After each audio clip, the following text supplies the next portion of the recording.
Welcome to quick engineering. Myself professor Ashish Chandak. आज के इस वीडियो का टॉपिक है नीड ऑफ डेटा स्ट्रक्चर, यानी डेटा स्ट्रक्चर की ज़रूरत क्या है, क्यों डेटा स्ट्रक्चर यूज़ करते हैं। तो सबसे पहले देखेंगे व्हाट इज़ डेटा, डेटा और डेटा की और इंफॉर्मेशन के बीच में क्या डिफरेंस है, और फिर देखेंगे डेटा स्ट्रक्चर का यूज़। तो चलो स्टार्ट करते हैं नीड ऑफ डेटा स्ट्रक्चर। तो सबसे पहले देखते हैं what is data. So data is a collection of symbol on which computer can perform the operation, यानी डेटा कोई भी ऐसी चीज़ जिस पे कंप्यूटर ऑपरेशन परफॉर्म कर सकता है, वो चाहे सब्सट्रैक्शन, एडिशन, मल्टीप्लिकेशन, डिवीजन कुछ भी हो।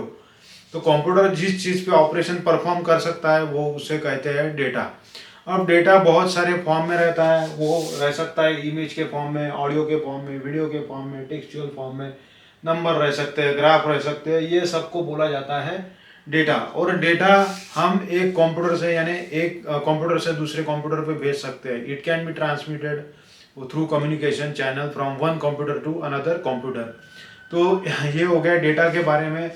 चलो अब देखते हैं what is the difference between data and information. Data और इंफॉर्मेशन के बीच में क्या डिफरेंस है। डेटा एक रॉ फॉर्मेट में रहता है, उसे कोई मीनिंग नहीं रहता है, वो एक अनऑर्गेनाइज तरीके से रहता है। लेकिन इंफॉर्मेशन क्या रहती है, इंफॉर्मेशन ऑर्गेनाइज रहती है, हमें कुछ उससे नॉलेज मिलता है।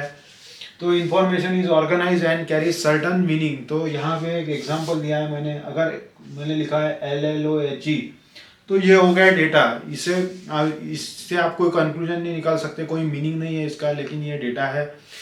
बट इसको अगर आपने ऑर्गेनाइज कर दिया है HELLO, तो इसको आगे सर एक मीनिंग हेलो। तो ये डिफरेंस है, बेसिक डिफरेंस है इंफॉर्मेशन और डेटा के बीच में। तो to organise the data properly data structure is required. अगर डेटा को प्रॉपर तरीके से ऑर्गेनाइज करना है तो हमें डेटा स्ट्रक्चर लगता है। तो ये है ज़रूरत डेटा स्ट्रक्चर की। तो अब देखते हैं डेटा स्ट्रक्चर क्या है। Data structure is systematically organisation of data.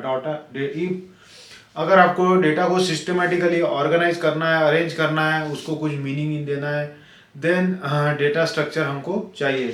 Systematically organisation of data, it is specialise format for organising, processing, retrieving and storing the data. अगर आपको डेटा को स्टोर करना है, रिट्राइव करना है, उसको मैनेज करना है, प्रोसेस करना है, तो ये सब के लिए डेटा स्ट्रक्चर लगता है।